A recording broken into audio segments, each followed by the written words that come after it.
Bienvenue sur ma petite histoire du soir. Ici, chaque vidéo est une invitation à un moment magique rempli d'aventure et de douceur, parfait pour s'endormir avec le sourire. Si tu aimes nos histoires, pense à t'abonner pour ne manquer aucune nouvelle aventure, à liker si elle t'a fait rêver et à partager avec d'autres parents ou amis qui adorent raconter des histoires. Et surtout, n'hésite pas à commenter pour nous dire ce que tu en as pensé ou pour suggérer des idées d'histoires à venir. Bonne écoute et douce nuit. Léo le hérisson apprend l'importance de bien dormir. Dans une grande forêt vivait un petit hérisson nommé Léo.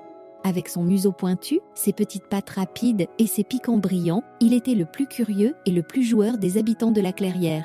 Chaque jour, il explorait la forêt, grimpait sur les souches d'arbres, sautait dans les tas de feuilles et jouait à cache-cache avec ses amis, Mimi l'écureuil, Gus le lapin et Zoé la souris.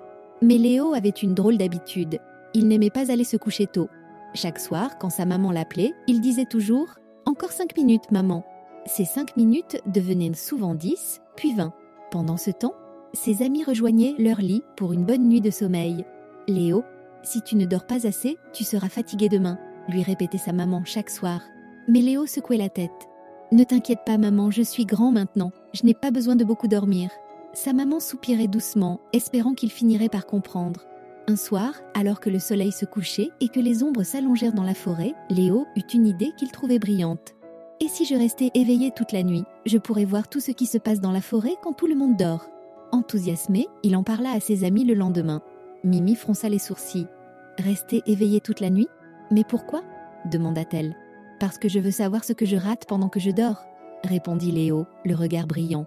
Gus secoua la tête. « Tu sais, Léo, ce n'est pas une bonne idée.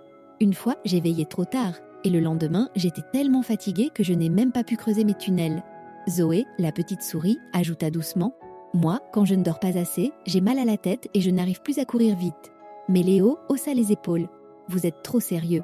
Moi, je vais rester éveillé et m'amuser encore plus. » Le soir venu, après avoir attendu que tout le monde soit endormi, Léo bondit hors de son lit de feuilles et sortit discrètement. La forêt semblait différente sous la lumière de la lune. Tout était calme, et les étoiles brillaient haut dans le ciel. Des lucioles dansaient autour de lui comme de petites lanternes flottantes. « C'est incroyable ce que je rate en dormant », pensa-t-il en trottinant joyeusement. Il se mit à courir après les lucioles, riait tout seul et grimpa même sur une souche pour observer la lune. Ensuite, il trouva une petite mare et s'amusa à faire des ricochets avec des cailloux. Léo était convaincu qu'il vivait la nuit la plus magique de sa vie. Mais peu à peu, ses pattes commencèrent à se faire lourdes et ses bâillements devinrent de plus en plus fréquents. « Ce n'est rien, murmura-t-il. Je vais juste m'asseoir une minute. » Il s'allongea sous un arbre et regarda les étoiles, mais avant même de s'en rendre compte, il s'était endormi profondément. Quand le soleil se leva, Léo se réveilla en sursaut. Les rayons du soleil filtraient à travers les branches et la forêt reprenait vie. « Oh non, je suis en retard !» s'exclama-t-il en se dépêchant de rejoindre la clairière. Là, il trouva ses amis qui s'amusaient déjà. Mimi et Gus construisaient un énorme château de feuilles pendant que Zoé ramassait des branches pour le décorer. « Salut Léo, viens nous aider !» cria Gus joyeusement. Mais Léo, encore engourdi par la fatigue, secoua la tête. « Je suis trop fatigué, » dit-il en bâillant. Il essaya de ramasser une branche, mais ses pattes tremblaient, et il finit par trébucher. Il s'assit sous un arbre, les épaules basses, en regardant ses amis s'amuser sans lui. Mimi s'approcha de lui, inquiète. « Qu'est-ce qui ne va pas, Léo ?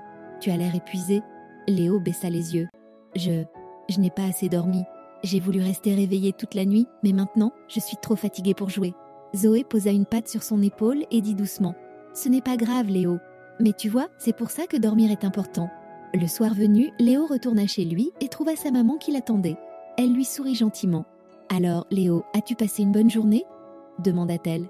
Léo secoua la tête. « Non, maman, j'étais trop fatiguée pour jouer avec mes amis. Tu avais raison. Si je ne dors pas assez, je rate plein de choses importantes. » Sa maman hocha la tête avec bienveillance. « L'important, mon petit hérisson, c'est que tu as appris une leçon précieuse. » Cette nuit-là, Léo alla se coucher tôt.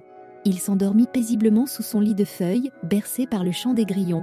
Le lendemain matin, il se réveilla plein d'énergie. Il trotta joyeusement jusqu'à la clairière où ses amis l'attendaient. Ensemble, ils construisirent le plus grand et le plus beau château de feuilles jamais vu dans la forêt, et Léo se promit de toujours écouter sa maman à l'avenir. Dormir tôt, c'est comme recharger ses batteries. Cela donne l'énergie nécessaire pour jouer, s'amuser et profiter pleinement de chaque journée. Alors, souvenez-vous de Léo. Se coucher tôt, c'est la clé pour des journées pleines d'aventures et de bonheur.